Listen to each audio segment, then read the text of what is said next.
1997 में Robert Kiyosaki ने एक किताब लिखी, रिच डैड पुअर डैड। इस किताब की शोहरत आज भी उतनी ही है जितनी 26 साल पहले थी। इसका अंदाजा आप इसी चीज से लगा सकते हैं कि आज तक 32 मिलियन से ज्यादा की कॉपीज इस किताब की सेल हो चुकी हैं। इस किताब में रॉबर्ट कियोसाकी अपने दो बापों का पैसों के बारे में नजरिया पेश करते हैं। रॉबर्ट कियोसाकी के दो पिता थे, एक उनके रियल फादर जिन्हें वो पुअर डैड कहते हैं, दूसरे उनके दोस्त माइक कबाब जिन्हें वो रिच डैड कहते हैं। जो उनके रियल फादर है वो काफी पढ़े लिखे और एक कॉलेज में प्रोफेसर है, मगर उनकी पूरी जिंदगी में पैसों को लेकर स्ट्रगल रहा, इसीलिए रॉबर्ट उन्हें पुअर डैड का नाम देते हैं। दूसरी तरफ उनके दोस्त माइक कबाब, जो कि बहुत कम पढ़ा लिखा और एक अच्छा बिजनेसमैन है, वो एक कामयाब इंसान है, इसीलिए रॉबर्ट उन्हें रिच डैड का नाम देते हैं। रॉबर्ट कियोसाकी अपनी इस किताब में लिखते हुए बताते हैं कि जब मैं स्कूल जाता और अमीर बच्चों को वहाँ देखता तो मुझे भी अमीर बनने की ख्वाहिश पैदा होती, और मैं स्कूल से आकर अपने बाप जो गरीब बाप है से पूछता कि मुझे भी अमीर बनना है, मुझे पैसा कमाना सिखाओ। वो कहता कि मैं आपको पैसा कमाना नहीं सिखा सकता, बल्कि आपको माइक का बाप सिखाएगा। और यहाँ से शुरू होती है असल कहानी। जब रॉबर्ट अपने अमीर बाप के पास में जाता और उनसे कहता कि मुझे अमीर बनना है, मुझे पैसा कमाना सिखाओ, और अमीर बाप उन्हें कुछ लेसन सिखाता है और कहता है कि ये कुछ लेसन है, ये कुछ चैप्टर है जिन्हें अमीर लोग फॉलो करते हैं और अमीर से अमीरतर होते जा रहे हैं, और क्यों गरीब लोग गरीब से गरीब हो रहे हैं। बस ये कुछ लेसन है जिन्हें अगर आप लोग भी फॉलो कर लेते हो तो आपकी जिंदगी भी बदल सकती है। रॉबर्ट के रिच बाप ने उन्हें जो भी सबक अमीर बनने के लिए सिखाए थे वही रॉबर्ट इस किताब में आसान शब्दों में बयान करते हैं। उनमें सबसे पहला चैप्टर है rich don't work for money, यानी अमीर कभी भी पैसों के लिए काम नहीं करता।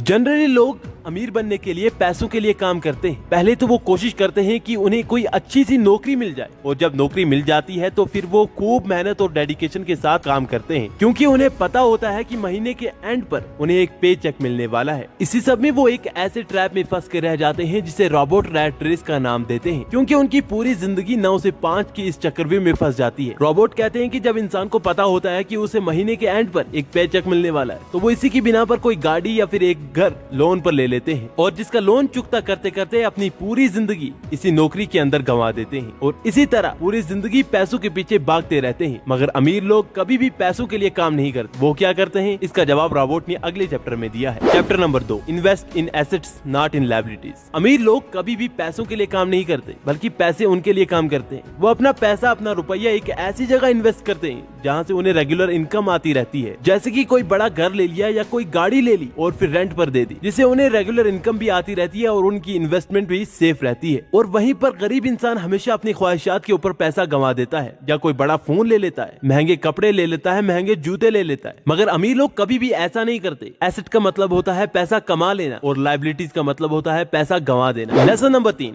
Learn financial literacy. यदि आपको भी पैसों से पैसे जोड़ने होंगे, पैसों से काम करवाना होगा, तो आपको भी पैसों के बारे में जानकारी होना जरूरी है। यदि आप इसके बारे में नॉलेज रखते होंगे, तभी आप इन पैसों से पैसा जोड़ पाएंगे, इसे पैसा कमा पाएंगे। किसी भी चीज से काम निकालवाने के लिए उसके बारे में जानकारी होना जरूरी है। इसी सिलसिले में रॉबर्ट लिखते हैं कि जहां हम अपनी जिंदगी का बहुत बड़ा हिस्सा गुजार देते हैं वो है स्कूल, और स्कूल में भी हमें अमीर बनने का फलसफा नहीं सिखाया जाता। कभी भी हमें नहीं ये तजुर्बा करवाया जाता कि अमीर कैसे बना जा सकता है। वहाँ सिर्फ हमें नौकर बनना सिखाया जाता है, क्योंकि ऑलरेडी वहाँ पर नौकर चाकर ही होते हैं जो हमें अपनी तरह बनाना चाहते हैं। स्कूल से लेकर यूनिवर्सिटी तक हमें कहीं भी कभी भी फाइनेंशियल नॉलेज नहीं दी जाती। इसीलिए रॉबर्ट कहते हैं कि तुम्हें फाइनेंशियल एजुकेशन हासिल करनी होगी, और तुम्हें सेविंग नहीं इन्वेस्ट करना सीखना होगा। Number 4, mind your own business. इस चैप्टर में रॉबर्ट कहते हैं कि मेरे अमीर बाप ने बताया कि कोई भी जॉब करने वाला व्यक्ति अपना दूसरा बिजनेस शुरू कर अपना इनकम बढ़ा सकता है। इसके लिए जरूरी ये नहीं कि वो शुरुआत किसी बड़े लेवल से करे, क्योंकि कुछ लोग ऐसे हैं जो बड़े लेवल से शुरुआत नहीं कर सकते। आपको शुरुआत छोटे लेवल से करनी है, मगर करनी जरूर है, क्योंकि जो जॉब आप कर रहे हैं वो आपकी मजबूरी है, न कि आपका बिजनेस। बिजनेस तो वो होगा जो आप खुद से शुरू करेंगे और खूब सारा कमाएंगे। एक बार मैकडोनल्ड के founder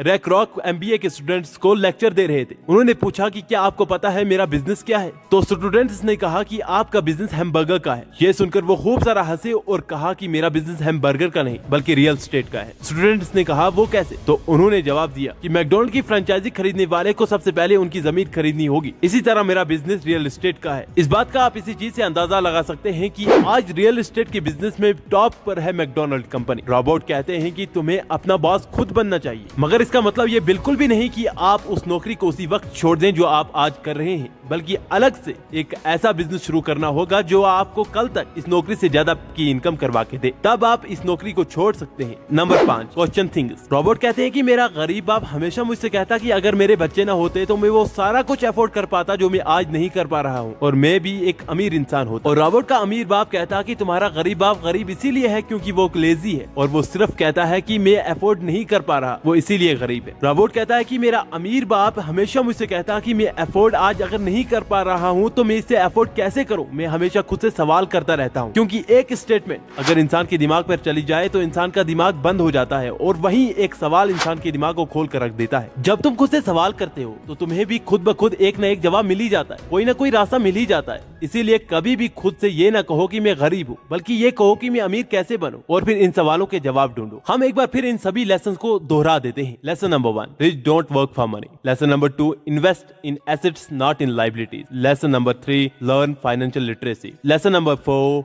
mind your own business. Lesson number 5, question things. अब अगर आपको ये वीडियो पसंद आया तो चैनल को सब्सक्राइब करके बेल नोटिफिकेशन को ऑन कर लीजिएगा ताकि आने वाली वीडियोस को आप मिस ना करें।